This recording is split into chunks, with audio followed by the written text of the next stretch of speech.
Hello, welcome to GATE academy plus. Subject कर रहे हैं हम सिग्नल्स एंड सिस्टम्स मॉड्यूल 1 में। जो लास्ट लेक्चर था हमारा दैट वाज हमने वहाँ पर सीखा कंटिन्यूस टाइम एलटीआई सिस्टम्स के लिए आउटपुट फाइंड करना यूजिंग कॉन्वोल्यूशन, जिसको आपने नाम दिया कंटिन्यूस टाइम कॉन्वोल्यूशन या फिर कॉन्वोल्यूशन इंटीग्रल। तो उसमें हमने कॉन्वोल्यूशन की प्रॉपर्टीज़ देखी, कॉन्वोल्यूशन का क्या सिग्निफिकेंस है, क्या उसका फिजिकल उसका मैथमेटिकल एक्सप्रेशन क्या होता है, कैसे हम दो सीक्वेंसेस को जो दो इनपुट हमारे कंटिन्यूस टाइम सिग्नल्स हैं उनको हम कैसे कन्वॉल्व करते हैं, और फिर हमने उनकी प्रॉपर्टीज़ पढ़ी। कॉन्वोल्यूशन की प्रॉपर्टीज़ को लेकर के हमने कुछ न्यूमेरिकल सॉल्व किए, आउटपुट फाइंड करना सीखा। जो नेक्स्ट टॉपिक है हमारा that is discrete time convolution, या इसको आप कॉन्वोल्यूशन समेशन भी कहते हैं।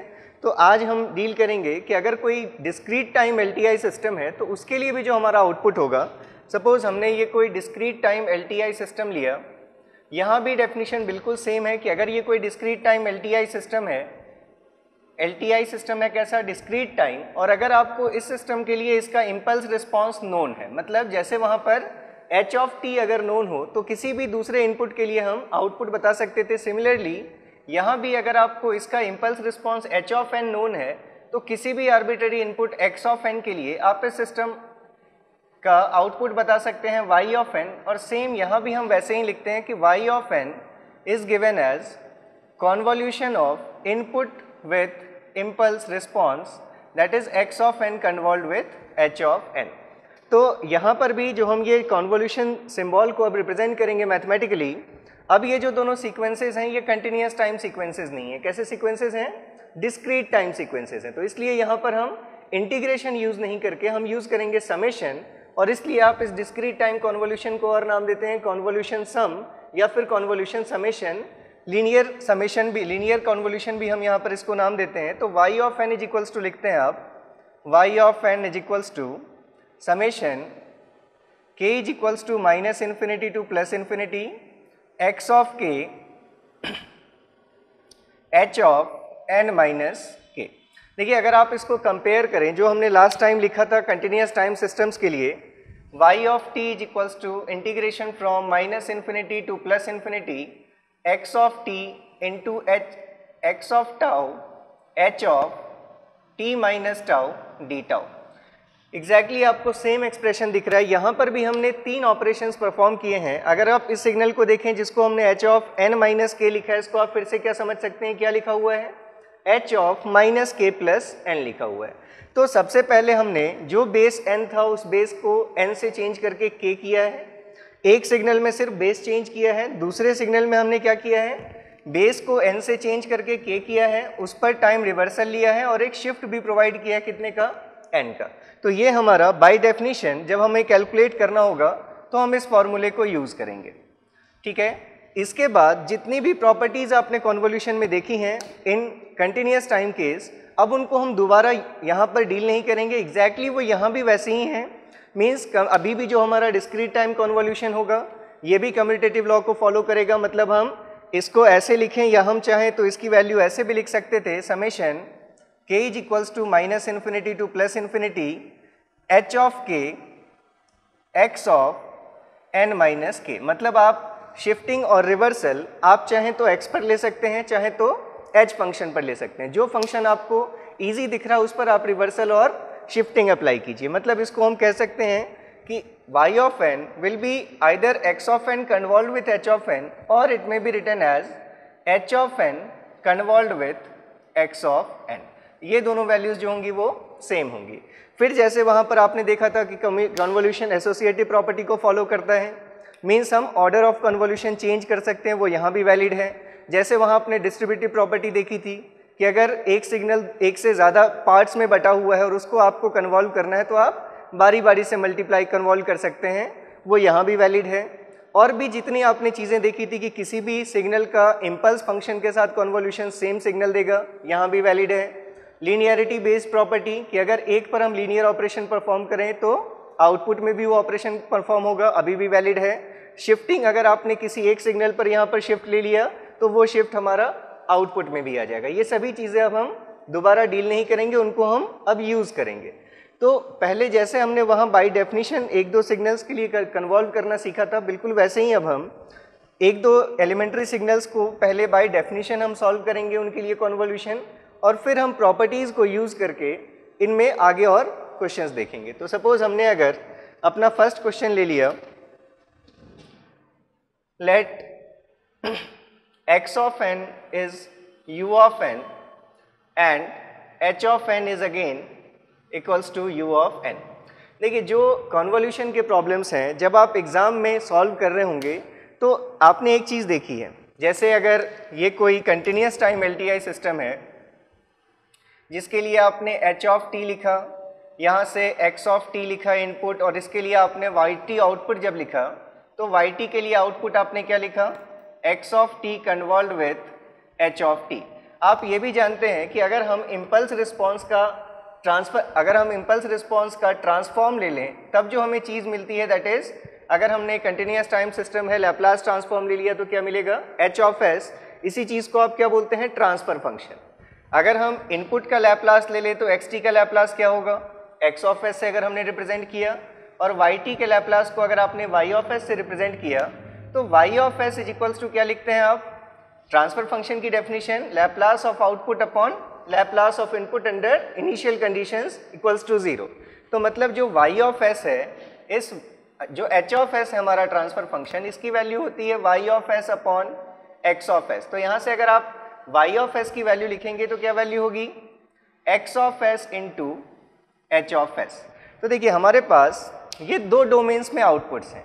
पहला जो हमने आउटपुट डिफाइन किया है टाइम डोमेन में डिफाइंड है, कैसे मिल रहा है हमें, इनपुट का इम्पल्स रिस्पॉन्स के साथ कॉन्वोल्यूशन करके। और जो दूसरा हमने आउटपुट डिफाइन किया ये हमने फ्रीक्वेंसी डोमेन में डिफाइन किया, तो ये आउटपुट हमें कैसे मिलेगा, इनपुट के ट्रांसफॉर्म को transfer function of the system अगर आप उससे मल्टीप्लाई कर दें तो आपको ये आउटपुट मिलेगा। तो टाइम डोमेन में आउटपुट फाइंड करने का एक और तरीका क्या है, या तो आप अगर x of s और h of s दोनों के लैप्लास निकालने में ज़्यादा कंफर्टेबल हैं तो आप दोनों के लैप्लास ट्रांसफॉर्म को मल्टीप्लाई कर दीजिए, और फिर जो वैल्यू आएगी अगर हम उसका इन्वर्स लैप्लास ले लें तो हमें फिर से वहाँ से क्या मिल जाएगा, y of t मिल जाएगा। तो अभी हमने ये ट्रांसफॉर्म नहीं पढ़े हैं, इसलिए हम जो क्वेश्चन हैं उनको हम इस प्रोसेस से सॉल्व कर रहे हैं यूजिंग कॉन्वोल्यूशन। कुछ क्वेश्चंस में कॉन्वोल्यूशन से ज़्यादा ईजी होगा अगर आप ये मेथड यूज़ करें, लेकिन अभी तक हमने इसकी बात नहीं की है क्योंकि अभी तक हमने ट्रांसफॉर्म अपना शुरू नहीं किया।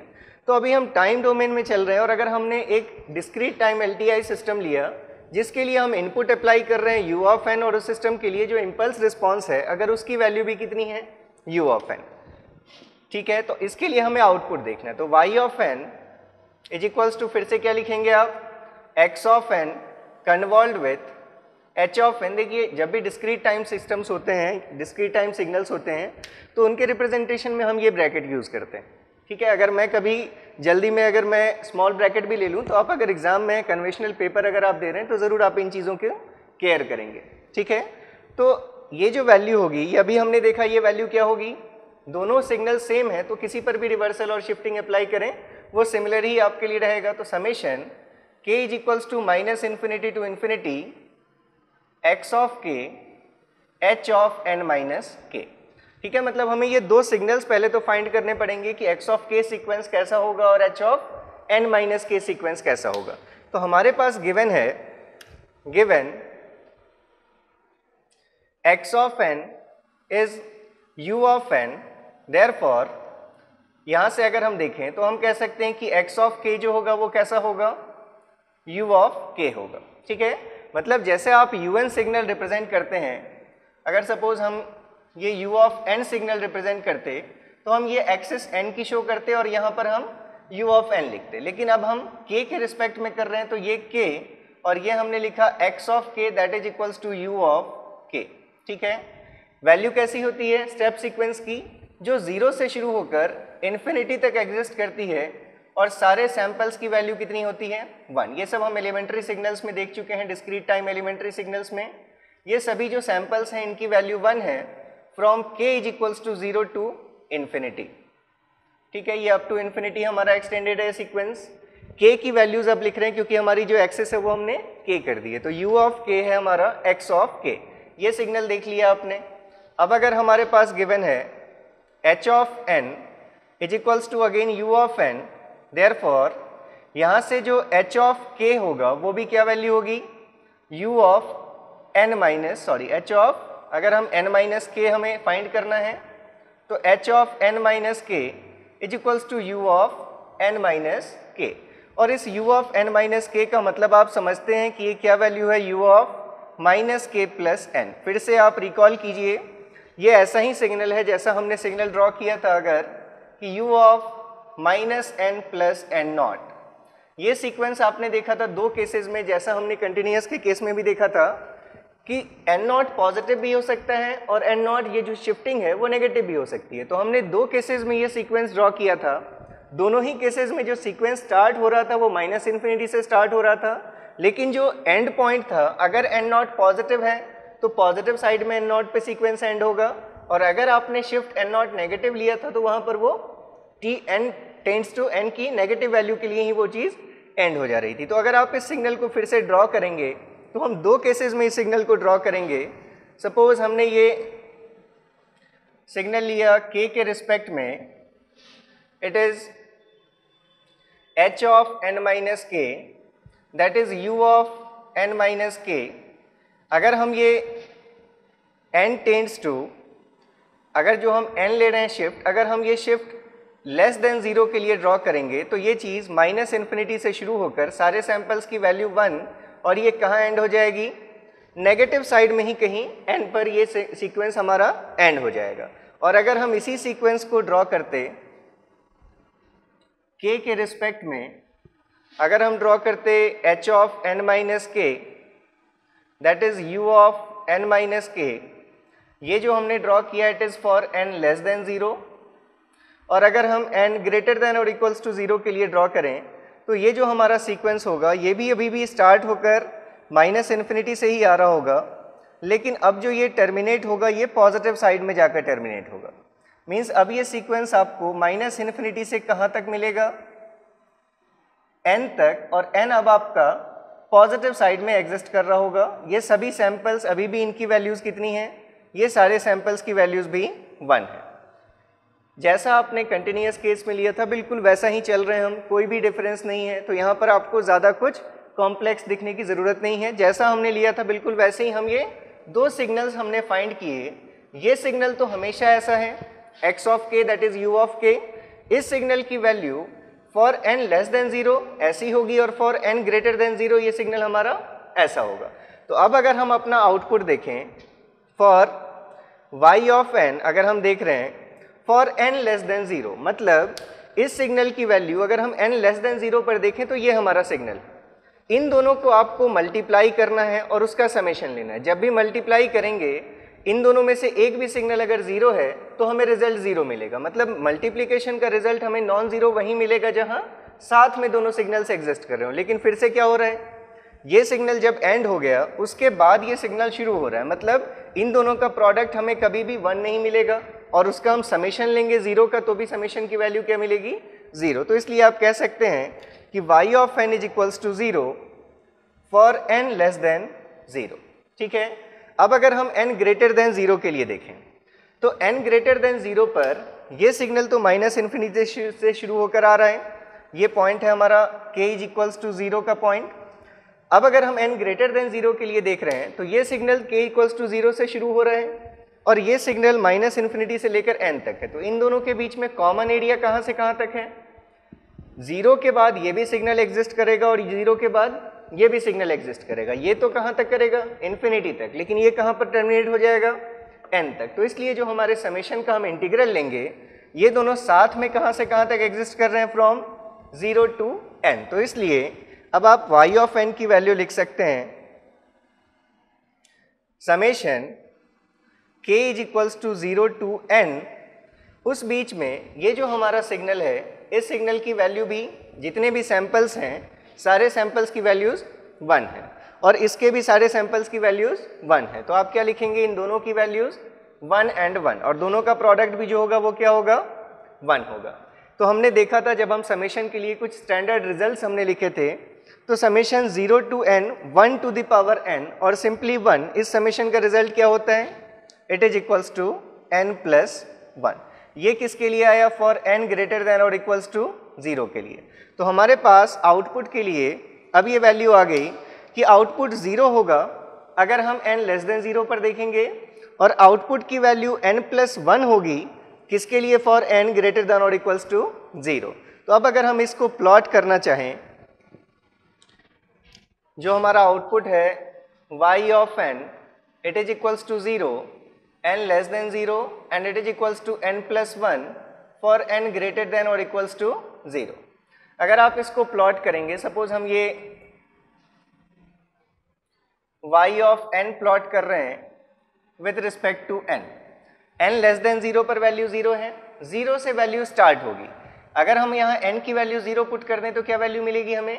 1। तो 0 पर जो हमारा सीक्वेंस है उसकी वैल्यू है 1।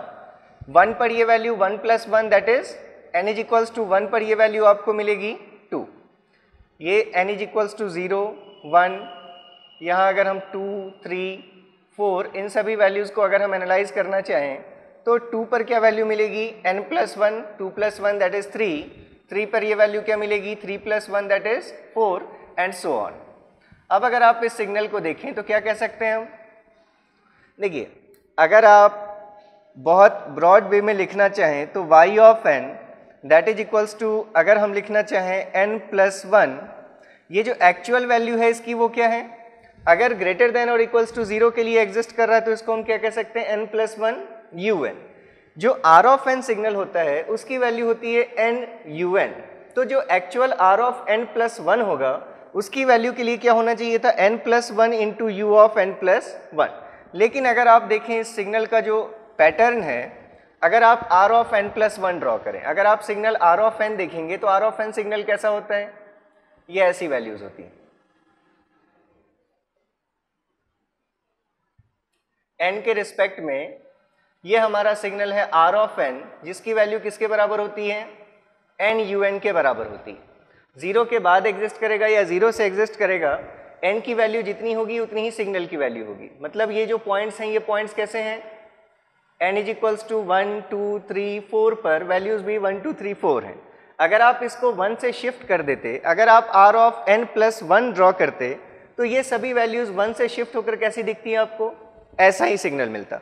तो इसको हम ऐसे भी लिखते हैं कि therefore u of n convolved with u of n is equals to n plus 1, actual value n plus 1 un है, या फिर आप कहें कि n plus 1 for n greater than equals to 0 है। लेकिन इसको हम लिख लें अगर r ऑफ n प्लस 1 तो भी ये गलत नहीं है, क्योंकि जो r ऑफ n प्लस 1 का शेप होता है वो कैसा होता है? बिल्कुल इसी की तरह का होता है। ठीक है, तो ये हमारे पास एक रिजल्ट आ गया कि अगर हम un को un के साथ कन्वॉल्व करेंगे तो जो हमारा फंक्शन होगा, जैसे ut का ut के साथ rt होता था, यहाँ पर r ऑफ n नहीं होकर वो वैल्यू क्या होगी? r ऑफ n प्लस 1 होगी। ठीक है, दूसरी चीज़ें जो आप ऑलरेडी देख चुके हैं, अब उसको हम फिर से नहीं कर रहे हैं कि कोई भी सिग्नल अगर है हमारे पास x ऑफ n और अगर हमने इस सिग्नल को डेल ऑफ n के साथ कन्वॉल्व किया तो रिजल्टेंट फिर से क्या मिलेगा हमें? जिस सिग्नल को हमने कन्वॉल्व किया इम्पल्स के साथ वही सिग्नल हमें रिजल्टेंट में मिलेगा। अगर आपने कन्वॉल्व किया x of n minus 1 with del of n plus 3 तो क्या होगा? अभी भी किसी भी फंक्शन का इम्पल्स के साथ convolution same function, resultant shifting क्या होगी? दोनों का addition -1 plus 3 that is plus 2, इसलिए वैल्यू क्या होगी? x of n plus 2। ठीक है, अगर कहीं ऐसा लिखा हमने कि सपोज हमें कन्वॉल्व करना है u of n minus 1 minus of u of n minus 2, और हम इस सिग्नल को कन्वॉल्व करना चाहते हैं with the same sequence u of n minus 1 minus of u of n minus 2, क्या वैल्यू होगी इसकी? अगर आप इन दोनों सीक्वेंसेस को देखें पहले कि ये जो दोनों वैल्यूज गिवन हैं ये क्या रिप्रेजेंट कर रही हैं। ये हमारा सिग्नल होता है u ऑफ n, जिसकी वैल्यू 1 होती है कहाँ से कहाँ तक? From 0 to infinity. ये n के रिस्पेक्ट में अगर हमने लिखा u ऑफ n तो ये वो सिग्नल है जिसकी वैल्यू 1 है from n is equals to 0 to infinity. अब अगर हमें u of n minus 1 draw करना था तो हम इस सिग्नल को क्या करते हैं? राइट हैंड साइड शिफ्ट कर देते हैं बाई 1 यूनिट। तो अगर आप इसको 1 से शिफ्ट कर देंगे तो ये सिग्नल एग्जिस्ट कर रहा है फ्रॉम 0 टू इन्फिनिटी। तो अब अगर हम इसको शिफ्ट कर दें 1 से तो जो हमें सिग्नल मिलेगा वो कहाँ से कहाँ तक एग्जिस्ट करेगा? From 1 to infinity. तो अगर हम यहीं पर u ऑफ n माइनस 1 लिख दें तो हमारा क्या होगा, ये जो सैंपल था at n is equals to 0, बस ये सैंपल हट जाएगा और जो हमारी वैल्यू है वो कहाँ से शुरू होगी, n इज इक्वल्स टू 1 से। अभी भी वैल्यू कहाँ तक एग्जिस्ट करेगी, 1 से लेकर इन्फिनिटी तक। ऐसे ही अगर आप इसके नीचे u of n minus 2 draw करते तो वो सिग्नल कहाँ से शुरू होता, 2 से शुरू होता है। n is equals to 2, 3, 4 up to infinity, ये सारी वैल्यूज 1। अगर आप इस सिग्नल में से इस सिग्नल को सब्ट्रैक्ट करना चाहते हैं, ये हमारा सीक्वेंस है u ऑफ n माइनस 2, तो अगर आप इसकी वैल्यू देखें u of n minus 1 minus of u of n minus 2, 2 से लेकर ये जो 2, 3, 4 अप टू इन्फिनिटी हैं, ये सारी वैल्यूज इस सिग्नल में भी हैं। और अगर आप इन दोनों को सब्ट्रैक्ट करेंगे तो 2 के बाद और 2 से लेकर सारी वैल्यूज जो है वो 0 हो जाएंगी। सिर्फ आपको कहाँ वैल्यू मिलेगी, अगर आप इसको ड्रॉ करें u of n minus 1 minus of u of n minus 2, तो आप देख रहे हैं आपको सिर्फ एक वैल्यू मिलेगी 1, और वो कहाँ पर मिलेगी, n इज इक्वल्स टू 1 पर, क्योंकि n इज इक्वल्स टू 1 पर इस सिग्नल में तो सैंपल था, यहाँ कोई सैंपल नहीं था, तो 1 माइनस 0 आपको एक वैल्यू मिली 1। तो अब इस सिग्नल को क्या कह सकते हैं आप, जहाँ पर सिर्फ एक सैंपल है मतलब वो इम्पल्स है, ठीक है, और इम्पल्स कहाँ एग्जिस्ट कर रहा है, n इज इक्वल्स टू 1 पर, तो इसीलिए आप इस सिग्नल को क्या कह सकते हैं, it is what, del of n minus 1। ये हम ऑलरेडी देख चुके हैं। अगर ऐसे ही होता u of n minus 3 minus u of n minus 4, तो आपको वैल्यू मिलती डेल ऑफ n माइनस 3, जो फर्स्ट जहाँ पर ये जो सैंपल, ये जो स्पेस होता है, यहाँ पर आपको इम्पल्स मिलता है अगर आप दो कंसेक्यूटिव स्टेप फंक्शंस को सब्ट्रैक्ट करें। तो मतलब ये जो रिजल्ट है हमारा, इसका जो रिजल्ट होगा वो क्या होगा, ये सीक्वेंस, इसको भी हम कह सकते हैं del of n minus 1 convolve with ये भी सेम सीक्वेंस है डेल ऑफ n माइनस 1। तो ओवरऑल आपको क्या मिल जाएगा, किसी भी सिग्नल का इम्पल्स के साथ सेम होता है तो इम्पल्स का इम्पल्स के साथ भी इम्पल्स ही होगा, और टोटल शिफ्टिंग कितनी हो जाएगी, minus one that is n minus 2, ठीक है। अब अगर जैसे हम एक इस टाइप का क्वेश्चन ले लें, सपोज हमारे पास x ऑफ n गिवन है 0.5 to the power n un, और h ऑफ n गिवन है that is del of n plus 2 plus del of या plus 0.5 del of n plus 1, ठीक है। और हमसे y ऑफ n पूछा गया है, मतलब इन दोनों का कॉन्वोल्यूशन। तो y of n is equals to 0.5 to the power n un that is x of n, इसको हमें कन्वॉल्व करना है किसके साथ, del of n plus 2 plus 0.5 times del of n plus 1। Using distributive property, इस signal को पहले इसके साथ कन्वॉल्व कीजिए, किसी भी फंक्शन का इम्पल्स के साथ कन्वॉल्यूशन सेम फंक्शन, अगर हम इसको x ऑफ n लेकर चलते तो क्या हो जाता है, x ऑफ n प्लस 2 हो जाता। मतलब इस सिग्नल x ऑफ n में जहाँ भी n है, अब उसको किससे रिप्लेस करना है, आपको n प्लस 2 से रिप्लेस करना है। तो क्या वैल्यू हो जाएगी, 0.5 to the power n plus 2 into u of n plus 2 plus ये इन दोनों का कन्वोल्यूशन हो गया। ऐसे ही ये 0.5 तो कांस्टेंट है, फिर से आप यहाँ डेल ऑफ n प्लस 1 देख रहे हैं, आपको डेल के साथ कन्वॉल्व करना है, तो जो भी फंक्शन है उसी के फॉर्म का फंक्शन आएगा। एक शिफ्टिंग है यहाँ पर, तो ये शिफ्टिंग इनपुट में आ जाएगी, मतलब अगर ये x ऑफ n था तो x ऑफ n प्लस 1 आपको मिलेगा। मतलब इस सिग्नल में जहाँ भी n है वो उसको किससे रिप्लेस करेंगे, हम n प्लस 1 से रिप्लेस करेंगे।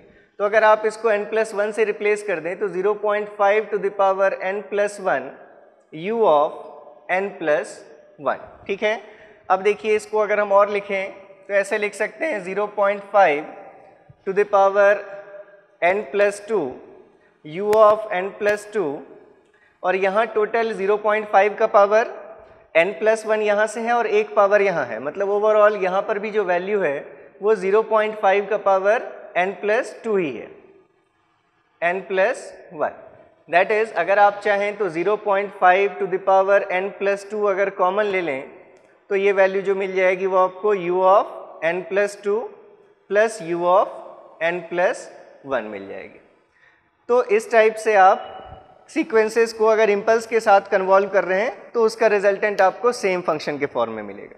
इम्पल्स के कन्वोल्यूशन पर अगर हम एक दो और प्रॉब्लम्स देख लें, सपोज हमारे पास गिवन है x of n is equals to 1/2 to the power n u of n, और h ऑफ n अगर हमारा गिवन है, suppose it is del of n minus 1/2 times del of n minus 1। आपको इन दोनों को कन्वॉल्व करना है, तो y of n is equals to क्या वैल्यू हो जाएगी, सपोज हमने x ऑफ n को एज इट इज लिख लिया। ये हमने देखा था कन्वोल्यूशन जब हम कंटिन्यूस टाइम का कर रहे थे कि अगर कोई एक आपको डेल के फॉर्म में लिखा है तो दूसरे को आप सिर्फ x ऑफ n लेकर चलें, पहले कन्वोल्यूशन का एक्सप्रेशन फाइंड कर लें और फिर उसमें वैल्यूज पुट कर दीजिए। तो x of n convolve with del of n minus 1/2 del of n minus 1, तो ये वैल्यू क्या हो जाएगी, दैट इज xn को अगर डेल n के साथ कन्वॉल्व करेंगे रिजल्टेंट x ऑफ n, फिर xn को माइनस 1/2 टाइम्स इसके साथ करेंगे तो ये minus 1/2 constant into x of n convolve with del of n minus 1, that is x of n minus 1। अब वैल्यूज पुट कर दीजिए, x ऑफ n क्या है 1/2 to the power n, u of n minus 1/2 times x of n minus 1 is again 1/2 to the power n minus 1 u of n minus 1। तो ये value क्या हो जाएगी 1/2 टू द पावर, यहाँ भी अगर आप देखें तो पावर क्या आ रही है, value 1/2 to the power n ही आएगी। ये n माइनस 1 और प्लस 1 ये पावर n हो जाएगा, तो यहाँ से 1/2 टू द पावर n ये आप कॉमन ले सकते हैं। यहाँ क्या चीज़ आएगी u of n minus of u of n minus 1, और अभी हमने देखा था इस चीज़ को क्या लिख सकते हैं हम, u of n minus u of n minus 1 is del of n। ये सीक्वेंस 0 टू इन्फिनिटी, ये सीक्वेंस 1 टू इन्फिनिटी, तो अगर दोनों को सब्ट्रैक्ट करेंगे तो हमें सिर्फ 0 पर इम्पल्स मिलेगा, मतलब डेल ऑफ n मिलेगा। तो ये वैल्यू कितनी होगी 1/2 to the power n times del of n। अब आप प्रोडक्ट प्रॉपर्टी से जानते हैं कि x of n into del of n is equals to x of 0 into del of n। किसी भी सिग्नल को इम्पल्स के साथ हम अगर मल्टीप्लाई करते हैं तो रिजल्टेंट हमारा इम्पल्स ही होता है, वही इम्पल्स होता है जो इम्पल्स यहाँ था, लेकिन अब उसका जो वैल्यू होगी उसकी वो वैल्यू क्या होगी, इस इम्पल्स ये जो जहाँ एग्जिस्ट कर रहा है इसको 0 पुट करके n की वैल्यू फाइंड किया, n इज इक्वल्स टू 0, उसको इस फंक्शन में पुट कर दीजिए, मतलब 1/2 to the power 0 into del of n, और 1/2 to the power 0 is 1। Therefore ये जो समेशन ये कन्वोल्यूशन का रिजल्ट आ जाएगा वो सिंपली आपको फाइनली क्या वैल्यू मिलेगी, y of n is equals to del of n। ठीक है, अच्छा आपने जैसे कन्वोल्यूशन देखा था जब कंटिन्यूस टाइम सिग्नल्स का, तो उसमें हमने बात की थी कि अगर कैस्केडेड सिस्टम्स होते हैं तो उनका इक्विवेलेंट रिस्पांस क्या होता है, इक्विवेलेंट इम्पल्स रिस्पांस। जो इंडिविजुअल सिस्टम्स का इम्पल्स रिस्पांस है वो सभी आपस में कन्वॉल्व हो जाते हैं। तो अगर जैसे हमारे पास एक क्वेश्चन हो कि 3 LTI systems, discrete time obviously यहाँ पर हम बात कर रहे हैं, 3 LTI systems are described by their impulse responses as, अगर हमारे पास systems given है h1 of n is equals to 1/2 to the power n un, h2 of n हमारा एक सीक्वेंस गिवन है that is u of n plus suppose कुछ भी value लेते हैं u of n प्लस 2, और h3 of n हमारे पास एक सीक्वेंस है जिसकी वैल्यू है del of n minus del of n minus 1। ठीक है, अब अगर आप इन सिस्टम्स के लिए इक्विवेलेंट सिस्टम देखना चाहते हैं, क्वेश्चन में गिवन है कि these 3 systems if the systems are connected in cascade, इसमें हम थोड़ा सा चेंज कर लेते हैं। सपोज हमने इसको u ऑफ n प्लस 3 कर लिया, ठीक है, u ऑफ n प्लस 3 ले लिया, ये वैल्यूज एज इट इज हैं। If the systems are connected in cascade then the impulse response of equivalent system will be. ठीक है, ये चार ऑप्शंस हो सकते हैं आपके पास, आपको ये क्वेश्चन सॉल्व करना है सपोज। तो अब हमारे पास क्या है, ये तीन सिस्टम्स हैं जिसके लिए impulse responses h1 of n की वैल्यू गिवन है 1/2 to the power n un। दूसरा जो हम कैस्केड कर रहे हैं जिसको, उसके लिए गिवन है h2 of n is equals to u of n plus 3। और जो थर्ड सिस्टम है हमारा, उस सिस्टम के लिए गिवन है del of n minus of del of n minus 1। ये तीन सिस्टम्स को हमने कैस्केड कर दिया। ठीक है, तो आप जानते हैं कि जो ओवरऑल हमारा h ऑफ n होगा, इन तीनों को अगर हम सिंगल सिस्टम से रिप्रेजेंट करना चाहते हैं तो इस h ऑफ n की वैल्यू क्या होगी, h1 of n convolved with h2 of n convolved with h3 of n। ठीक है, हमने ये क्वेश्चन सिर्फ इसलिए लिया क्योंकि अगर आपको कभी ऐसा दिख रहा है, अब ये हम जानते हैं कि इनमें से आप किसी भी दो को पहले कन्वॉल्व कर लीजिए और उसके बाद आप तीसरे के साथ कन्वॉल्व कीजिए, उससे कोई फर्क नहीं पड़ेगा। तो जब भी आपको कैस्केड करने हैं सिस्टम्स को, मतलब एक से ज़्यादा को एक साथ कन्वॉल्व करना है, दो से ज़्यादा को, उनमें अगर आपको कोई एक इम्पल्स के फॉर्म का फंक्शन दिख रहा है तो पहले उसको यूज़ कीजिए। जैसे यहाँ पर क्या दिख रहा है हमें, जो h3 ऑफ n है उसमें हमारे इम्पल्सेस के फॉर्म की चीज़ें दिख रही हैं। तो आप यहाँ पर पहले इन दोनों सिस्टम्स को कन्वॉल्व कर लीजिए, h2 of n convolve with h3 of n, और जो रिजल्टेंट मिले उसको फिर आप h1 ऑफ n के साथ कन्वॉल्व कर लीजिए। तो अगर हम यहाँ पर देखें value h2 of n convolve with h3 of n की, इसको सपोज हम इक्वेशन 1 मान लेते हैं जो हमें हमारा फाइनल रिजल्ट देगा। अभी हम सिर्फ इस पार्ट की वैल्यू देख रहे हैं, that is u of n plus 3 convolve with del of n minus of del of n minus 1। किसी भी फंक्शन का इम्पल्स के साथ कॉन्वोल्यूशन, सेम फंक्शन, जो भी शिफ्टिंग है वो शिफ्टिंग ऐड हो जाएगी। मतलब इसको हम लिखेंगे u of n plus 3 minus u of n plus 3 और यहाँ है माइनस 1, तो टोटल शिफ्टिंग प्लस 3 माइनस 1 क्या रह जाएगी, प्लस 2। और फंक्शन तो u के ही फॉर्म का मिलेगा, u ऑफ n प्लस 2। फिर से देखिए इस चीज़ को क्या कह सकते हैं आप, u of n plus 3 minus u of n plus 2। ये जो सीक्वेंस है ये स्टार्ट हो रहा है -3 से और रहेगा इन्फिनिटी तक। ये जो सीक्वेंस है ये स्टार्ट हो रहा है -2 से और रहेगा इन्फिनिटी तक। जब दोनों को सब्ट्रैक्ट करेंगे तो हमें सिर्फ -3 पर एक वैल्यू मिलेगी। ठीक है, इसलिए ये जो रिजल्ट होगा, इस रिजल्ट को आप क्या लिख सकते हैं, it is equals to del of n plus 3। ये क्लियर है। इन दोनों का जो सब्ट्रैक्शन होगा वो क्या देगा आपको, एक impulse at n is equals to -3, इसलिए आप उसको क्या लिखेंगे, डेल ऑफ n प्लस 3। अब using equation 1, therefore overall impulse response h of n is given as h1 of n, that is 1/2 to the power n u of n। अब हमें इसको convolve करना है, जो हमारे पास रिजल्टेंट आया that is del of n plus 3 के साथ। तो क्या वैल्यू होगी, किसी भी फंक्शन को इम्पल्स के साथ कन्वॉल्व कर रहे हैं तो इसी के फॉर्म का फंक्शन आएगा, शिफ्टिंग हो जाएगी उस फंक्शन में 3 से, मतलब ये वैल्यू क्या होगी, 1/2 to the power n plus 3 u of n plus 3। तो ये हमारा ओवरऑल रिस्पॉन्स हो गया। जो सिस्टम हम, इसके इक्विवेलेंट सिस्टम जो हम डिज़ाइन करेंगे तो हमारा ये, इसको हम एक सिंगल सिस्टम से रिप्रेजेंट कर सकते हैं। ये h ऑफ n होगा, जिस h ऑफ n की वैल्यू क्या होगी, 1/2 to the power n plus 3 u of n plus 3। ठीक है, तो ये हमने क्या किया, अभी इम्पल्सेस को कन्वॉल्व करना देखा किसी भी सिग्नल के साथ, इम्पल्स फंक्शन का कन्वॉल्यूशन कैसा होगा। अब हम शुरू कर रहे हैं कन्वॉल्यूशन ऑफ सीक्वेंसेस। अगर आपको दो सीक्वेंसेस को कन्वॉल्व करना है तो उसके लिए अगर हम देखें कन्वॉल्यूशन ऑफ सीक्वेंसेस, सपोज हमारे पास है x ऑफ n, अगर हम ये वैल्यू ले रहे हैं सपोज 1, 2 एंड 3, इजी सीक्वेंस से स्टार्ट करते हैं, और h ऑफ n जो है हमारे पास, सपोज वो भी यही वैल्यू है 1, 2 एंड 3। देखिए बहुत सारे मेथड्स हैं इस लीनियर कन्वॉल्यूशन के।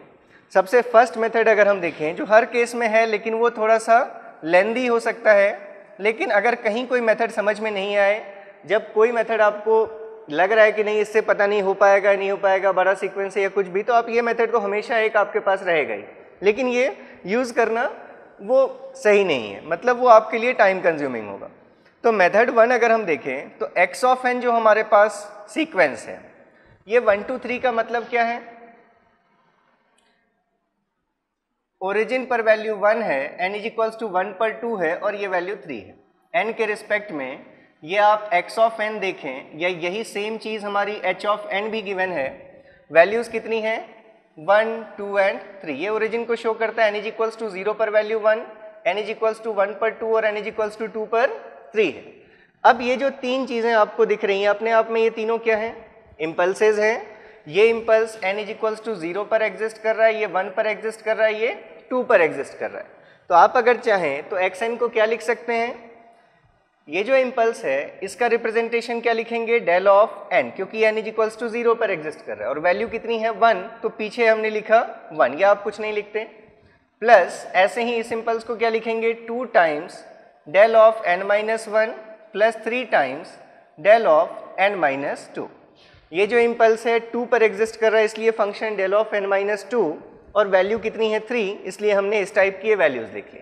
सिमिलरली जो h ऑफ n है वो भी हमारा सेम फंक्शन है, that is del of n plus 2 times del of n minus 1 plus 3 times del of n minus 2।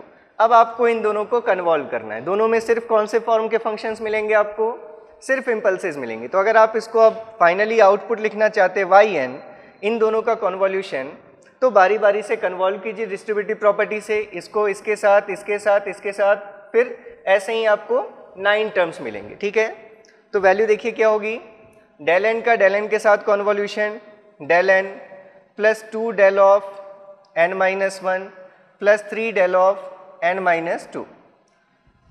ये डेल एन है, किसी भी फंक्शन को डेल के साथ कन्वॉल्व करेंगे डेल एन के साथ तो सेम फंक्शन मिल जाएगा। तो डेल एन को डेल एन के साथ किया तो डेल एन को n माइनस 1 के साथ किया तो डेल एन माइनस 1, 2 से मल्टीप्लाइड होकर ये 3 से मल्टीप्लाइड होकर डेल ऑफ n माइनस 2। ऐसे ही इसको अब कीजिए अगर, तो फिर यहाँ से plus 2 del of n minus 1 plus 4 del of n minus 2 plus 6 del of n minus 3। इसको हमने इन तीनों के साथ कन्वॉल्व किया, रिजल्टेंट शिफ्टिंग ऐड करते हुए ये वैल्यूज आ गई हमारे पास। फिर प्लस अब अगर इस वाले को कन्वॉल्व करेंगे तो 3 times del of n minus 2 plus 6 times del of n minus 3 and plus 9 times del of n minus 4।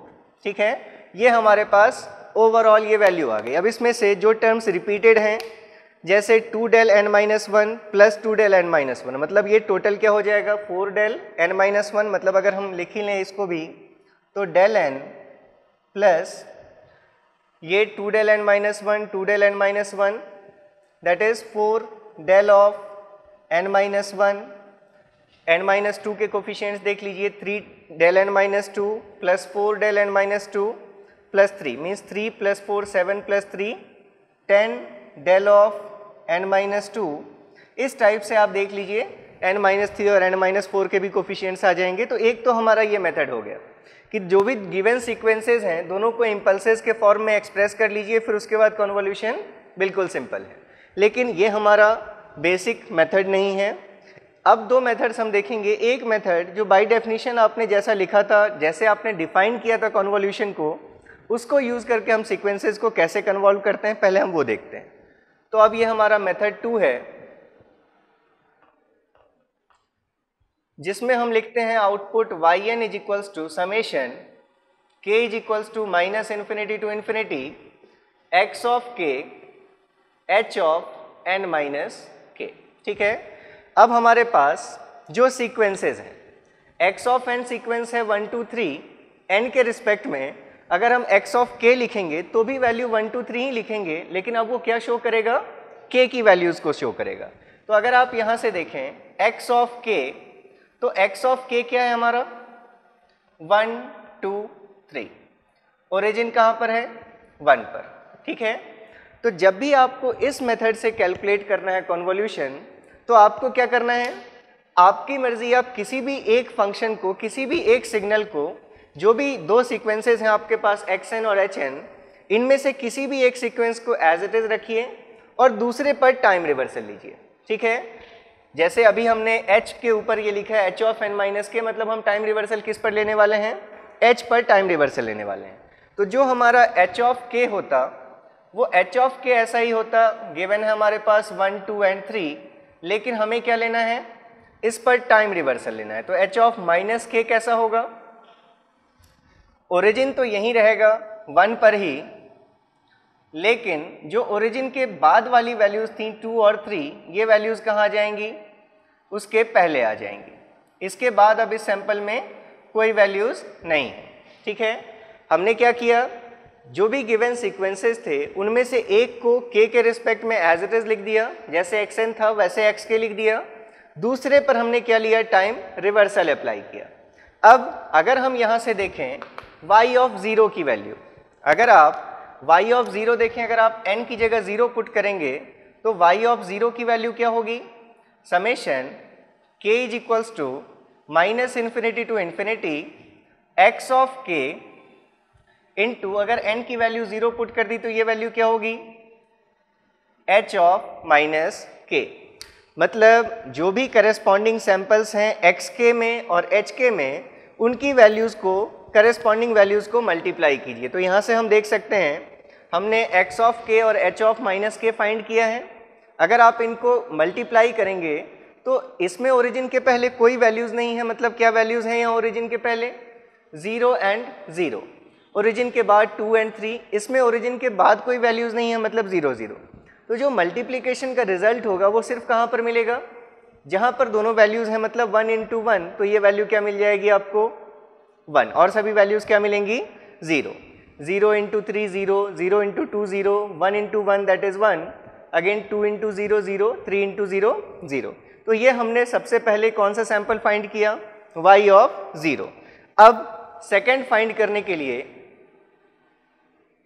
y of 1, अगर आपने यहाँ n की जगह 1 पुट किया तो क्या वैल्यू मिलेगी, summation k is equals to minus infinity to infinity x of k h of 1 minus k। तो देखिए अभी तक हमने क्या बात की, जब भी आपको इस मेथड से कन्वॉल्व करना है, किसी भी एक सिग्नल को एज इट इज लिखिए और दूसरे सिग्नल पर टाइम रिवर्सल ले लीजिए। अब उसके बाद अगर आपको y ऑफ 0 चाहिए तो डायरेक्टली इन सीक्वेंस को मल्टीप्लाई करके समेशन लिख दीजिए, वो y ऑफ 0 दे देगा। इसके बाद अगर आपको y of 1, y of 2, y of 3, y में n की पॉजिटिव वैल्यू के लिए अगर आपको वैल्यू कैलकुलेट करनी है, तो जिस सिग्नल पर आपने टाइम रिवर्सल लिया है, जिस पर रिवर्सल लिया है, उसी सिग्नल को आपको हमेशा शिफ्ट करना है। जिसको आपने एज इट इज रखा वो हमेशा एज इट इज रहेगा, इस फंक्शन पर कभी कोई ऑपरेशन आपको परफॉर्म नहीं करना है। आपने जिस पर रिवर्सल लिया है उसी को आप शिफ्ट करेंगे। और अगर y में आप पॉजिटिव वैल्यू लिख रहे हैं तो आपके पास जो टाइम रिवर्स सीक्वेंस है उसको आप शिफ्ट करेंगे टुवर्ड्स राइट हैंड साइड। ये जो वैल्यू है h ऑफ 1 माइनस k, अगर आप देखें यहाँ से x ऑफ k, ये तो एज इट इज रहेगा, इट इज 1 2 3, और जो h ऑफ 1 माइनस k होगा, इस देखिए h ऑफ 1 माइनस k का क्या मतलब होता है, h ऑफ 1 माइनस k, इसको आप ऐसे भी समझ सकते हैं h of minus k plus 1। ठीक है, जब आप ऑपरेशन लगाते हैं, क्योंकि आप रिवर्सल पहले अप्लाई कर चुके हैं, मतलब अगर हम इसको ऐसे भी लिख सकते थे माइनस कॉमन k माइनस 1, तो अगर आप इस डायरेक्शन में ऑपरेशन लगाना शुरू कर चुके हैं कि आपने अगर रिवर्सल पहले लगा दिया, तो अब आपकी शिफ्टिंग कैसी होगी, नेगेटिव शिफ्टिंग होगी। इसलिए जिस पर आपने रिवर्सल लिया है h of 1 minus k find करने के लिए उस सीक्वेंस को आप किधर शिफ्ट करेंगे, राइट हैंड साइड शिफ्ट करेंगे। कितने से, 1 से। तो अब अगर इस सीक्वेंस को आपने एक बार राइट हैंड साइड शिफ्ट कर दिया तो ये जो 1 पर ओरिजिन था वो ओरिजिन कहाँ आ जाएगा, 2 पर आ जाएगा। तो अगर आप वैल्यू देखें अब h ऑफ 1 माइनस k की, तो ओरिजिन पर जो वैल्यू है h ऑफ 1 माइनस k की, ये सीक्वेंस 1 से शिफ्ट हो गया तो ओरिजिन पर वैल्यू 2, ओरिजिन के पहले एक सैंपल है 3, और ओरिजिन के बाद 1, उसके बाद 0। इस सीक्वेंस में यहाँ कुछ नहीं दिख रहा, मतलब आप बैलेंस करने के लिए चाहें तो 0 लगा सकते हैं। अब इनकी करस्पॉन्डिंग वैल्यूज़ को मल्टीप्लाई करके सम कर दीजिए तो आपको क्या मिल जाएगा, y ऑफ 1 मिल जाएगा। तो देयरफॉर y ऑफ 1 की वैल्यू क्या होगी,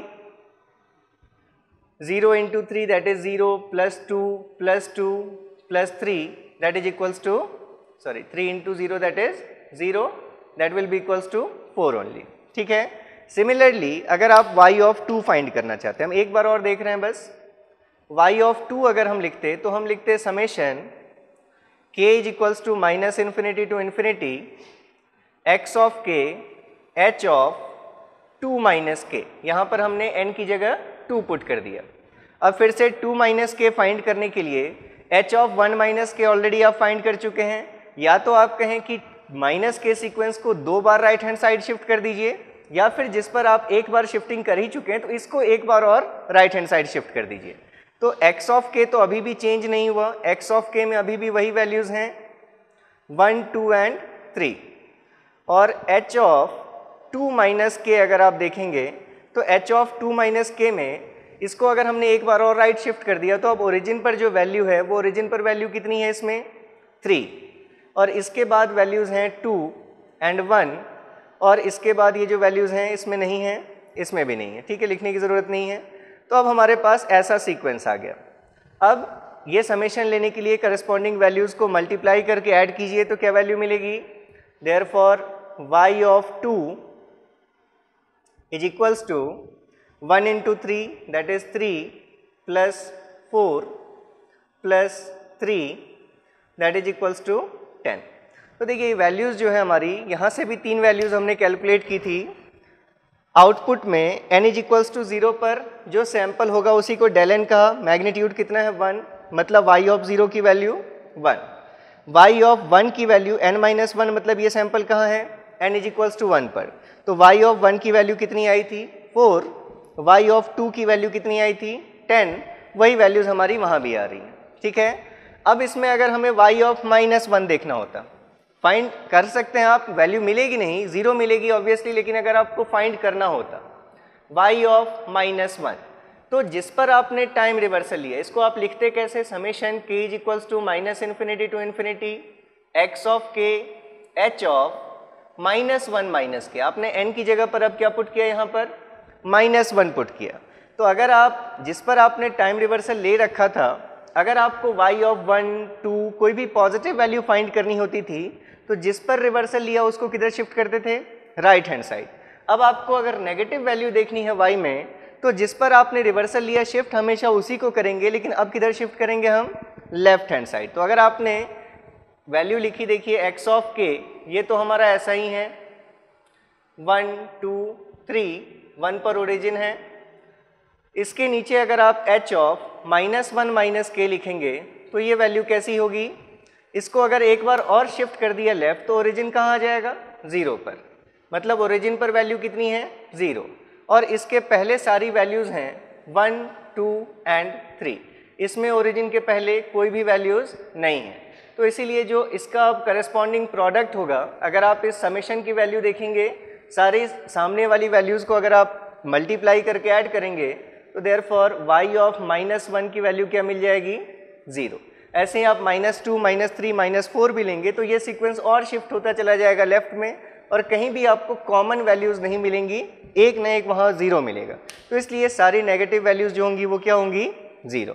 तो ये हमारा सेकेंड मेथड है जिसको आपने कहा लीनियर कन्वोल्यूशन के लिए जो बेसिक डेफिनेशन से अगर हम इसको कैलकुलेट कर रहे हैं तो ये कन्वोल्यूशन समेशन का हमारा सीक्वेंसेस को कन्वॉल्व करने का ये बेसिक मेथड है। ठीक है। एग्जाम में जब आप खासकर कन्वेंशनल पेपर अगर आप दे रहे हैं तो वहाँ पर आपको ये मेथड यूज़ करना है। एक और मेथड है जो सबसे इजी मेथड है, उस मेथड को आप नाम देते हैं मैट्रिक्स मेथड। तो मैट्रिक्स मेथड में क्या करना है आपको, xn और hn की वैल्यूज़ लिखिए। xn में कौन कौन सी वैल्यूज़ हैं 1, 2, 3, hn में भी कौन कौन सी वैल्यूज़ हैं 1, 2 एंड 3। यहाँ इसका भी ओरिजिन है और इसका भी ओरिजिन है। अब इन दोनों का प्रोडक्ट देखिए, 1 into 1 is 1, 1 into 2 2, 1 into 3 is 3, 2 into 1 2, 4, 6, 3, 6, 9। अब ये इनका पार्टीशन कीजिए इस टाइप से, और ये जो वैल्यूज़ होंगी हर ट्राइंगल के बीच में, हर ये जो बॉक्स हमारा बन रहा है उसके बीच का जो सम है वो हमें y की वैल्यूज़ देना शुरू करेगा। तो यहाँ से अगर आप देखें y ऑफ n की वैल्यूज़, तो y ऑफ n की value y of 0 will be 1, y of 1 will be 2 + 2 that is 4, y of 2 will be 3 + 4 7 + 3 that is 10, then 6 + 6 12, then 9। तो ये जो है यहाँ से आपने सेकेंड्स में आप कॉन्वोल्यूशन कैलकुलेट कर सकते हैं। एक चीज़ और, यहाँ पर हमने चूंकि सारे सीक्वेंसेस कैलकुलेट कर लिए हैं, यहाँ पर हमें और लेना चाहिए था, y ऑफ 2 के बाद y ऑफ 3 भी मिलता, y ऑफ 4 भी मिलता। तो जब आप दो सीक्वेंसेस को कन्वॉल्व करेंगे तो आपको आउटपुट में कितने सीक्वेंसेस, कितने सैंपल्स मिलेंगे। तो वैल्यू अगर आप देखें यहाँ पर जो hn की जो लेंथ थी, अगर हम L1 नाम दें length of samples in x of n, suppose वो L1 कह रहे हैं, तो x ऑफ n जो है हमारा, x ऑफ n में क्या क्या वैल्यूज़ हैं 1 2 एंड 3, मतलब इसमें कितने सैंपल्स हैं 3। सिमिलरली L2 अगर आप नाम दे रहे हैं जो हमारे h ऑफ n में जितने सैंपल्स हैं that is again 1 2 and 3 that is 3। तो जो ओवरऑल सैंपल्स होंगे इन आउटपुट y, अगर हम उस नंबर को L नाम दें, then L is equals to L1 + L2 - 1। मतलब अगर आप ये वैल्यू देखें तो 6 - 1 कितनी वैल्यूज़ मिलनी चाहिए थी 5। यहाँ से काउंट कीजिए 1 2 3 4 5, यहाँ जो है ये क्या है ओरिजिन है।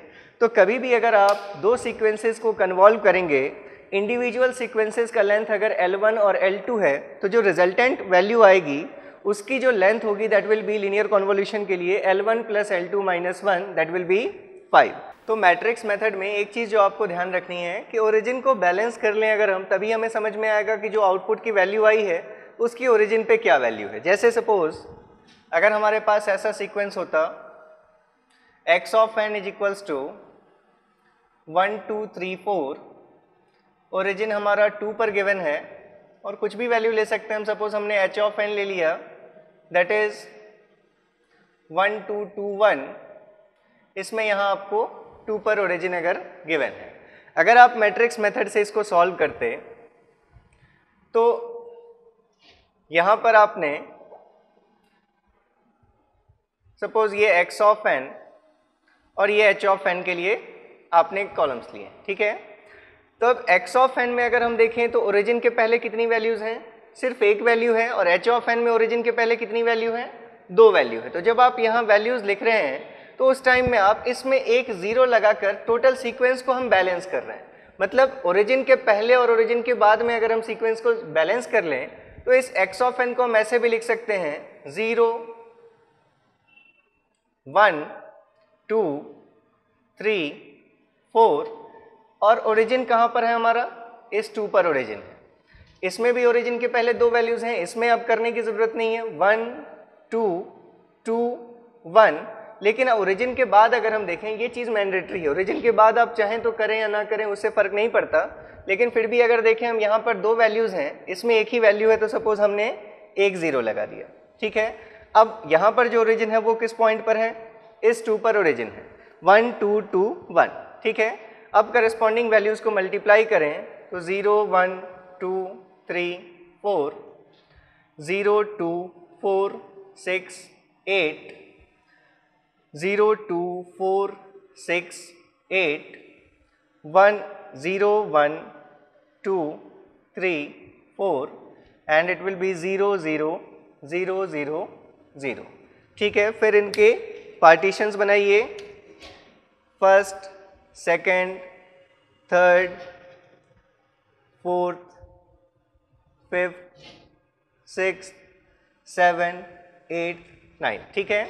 अब इसमें से कौन सी वैल्यू ओरिजिन को रिप्रेजेंट करेगी, तो उसके लिए आप काउंट कीजिए, इसमें ओरिजिन के पहले कितनी वैल्यूज़ थी 2 वैल्यूज़, और यहाँ भी ओरिजिन के पहले आपने कितनी वैल्यूज़ ली 2, तो टोटल 2 + 2 दैट इज़ 4। तो इनमें से 4 को छोड़ दीजिए, 4 के बाद जो 5th ब्लॉक होगा उससे आपको y ऑफ 0 की वैल्यू मिलेगी 1 2 3 4।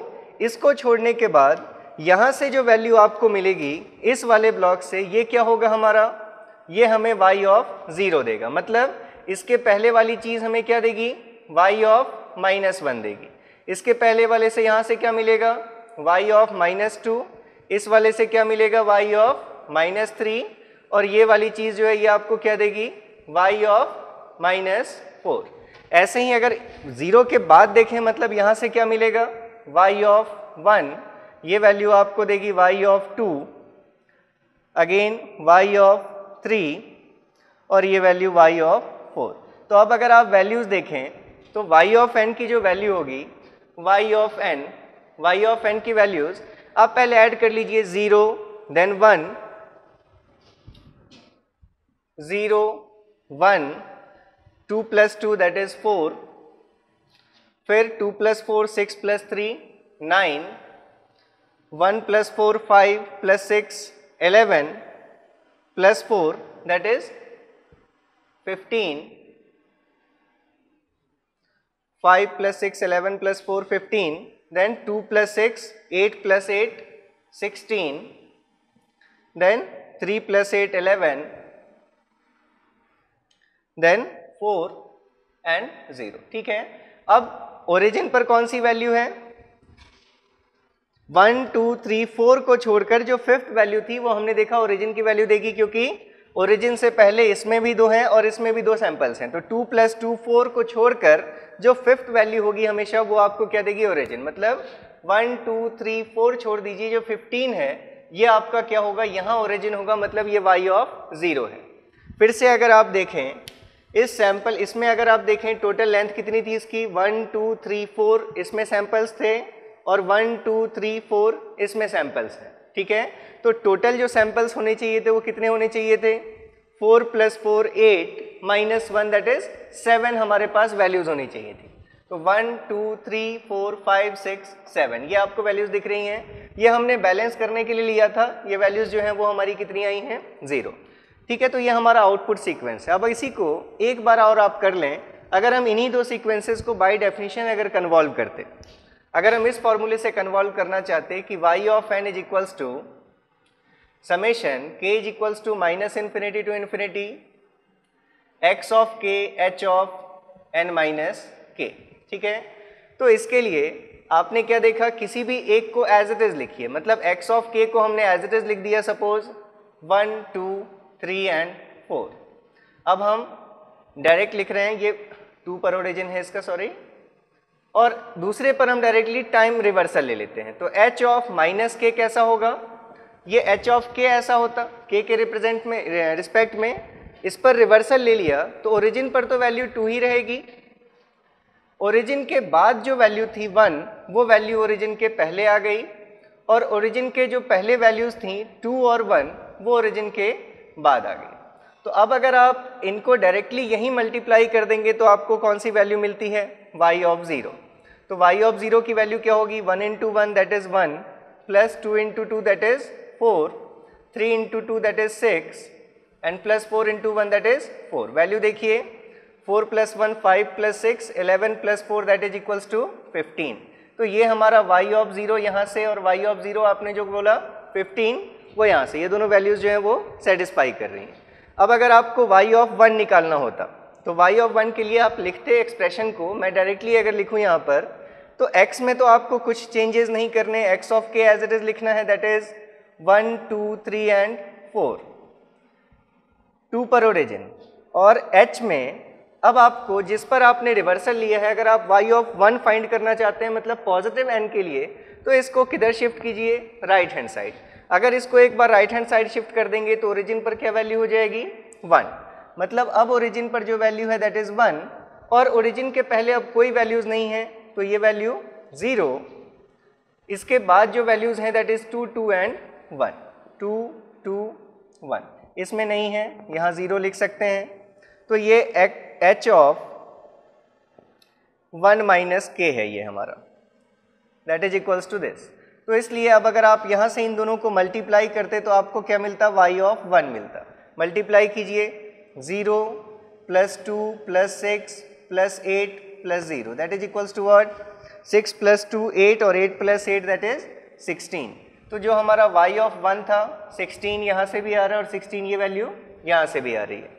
y ऑफ -1 फाइंड करना होता इस प्रोसेस से, तो हम n की जगह -1 पुट करते हैं, मतलब हम क्या फाइंड करते हैं, h ऑफ -1 माइनस के।